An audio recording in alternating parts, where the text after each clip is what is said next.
Take a look at another issue now. South Africa is said to have one of the highest suicide rates in the world. In fact, we rank 8th highest in the whole world.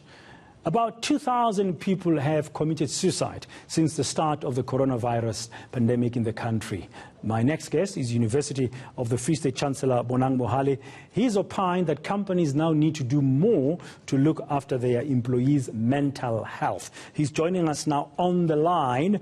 Ntate Mohale, good morning and thank you very much for your time. I've read your opinion piece where basically you are now arguing in it that employees now need to take greater cognizance of employees' mental health to stop rising suicide. What has led you, very briefly, to put these words down? Braden, thank you for having me. You know, this year has been filled with challenges and uncertainty. In fact, the word unprecedented trended 90% higher in web searches this year than in 2019, which tells us a lot about the state of the world. However, what that spike doesn't show us is how 2020 has affected people's mental health. You are right when you say close to 2,000 people in the country have committed suicide in just the 4 months following the declaration of the lockdown in March. And in May, some mental health experts told SABC News that many South Africans are increasingly experiencing depression due to financial burdens and stress brought about by the COVID-19 and resultant lockdown. They say that this virus has sparked anxiety, panic, and an increase in substance abuse. So globally, every year, that number is 800,000, but in South Africa, that number is 8,000. Now, that's a lot of suicides that are happening, but the gist of your opinion is about what employers need to do. We live in a country, Ntate Mohale, where we know that there's a lot of stigma surrounding mental health. How do you propose employers can assist? Especially now that most people are working remotely, often alone, with very little human interaction in organizations, we must reiterate that our people and their families must continue to be safe, to comply, and respect their neighbors.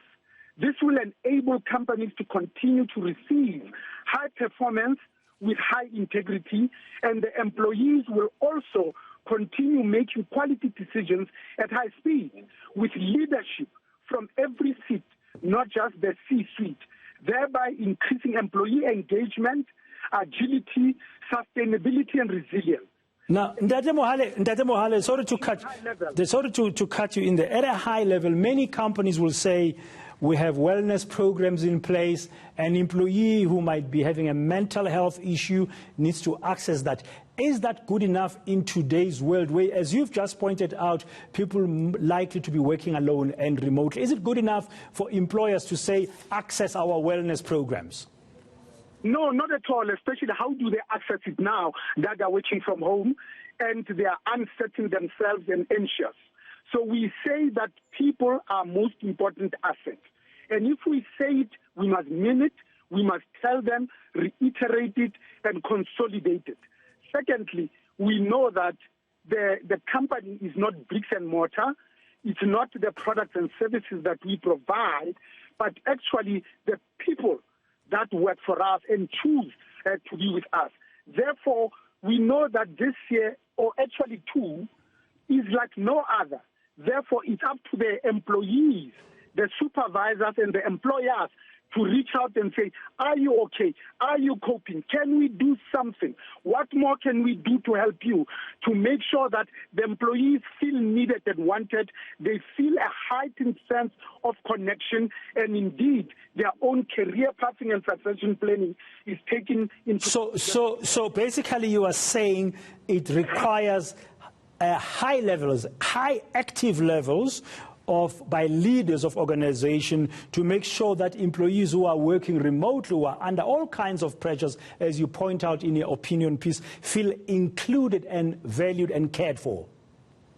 Absolutely, Braden. No more than ever, our colleagues must feel needed, valued, wanted, and appreciated, because we have proceeded and indeed succeeded in creating a conducive environment where each and every single one of our employees can be comfortable in showing up and feeling that I can be myself, where especially their own individual career pathing and succession planning is continuously discussed, affirmed and reiterated, because a lot of people are not only alone, but they are experiencing heightened levels of loneliness, brother. Okay, no, thank you very much, Bonang Mohale. Of course, he's a Free State University Chancellor and is a business leader. Basically saying, if you're a manager, if you're a supervisor, don't wait for your employee to raise their hand and say, I'm depressed. You reach out to your team and ask how you can be of help, particularly now more than ever before. And we live in a country where mental health has got a lot of stigma around it. People won't tell you that they're feeling lonely, depressed, but they're out there, they're part of your team. Reach out to them as a leader actively and showing a lot of empathy. That's what we need more than ever before now. Still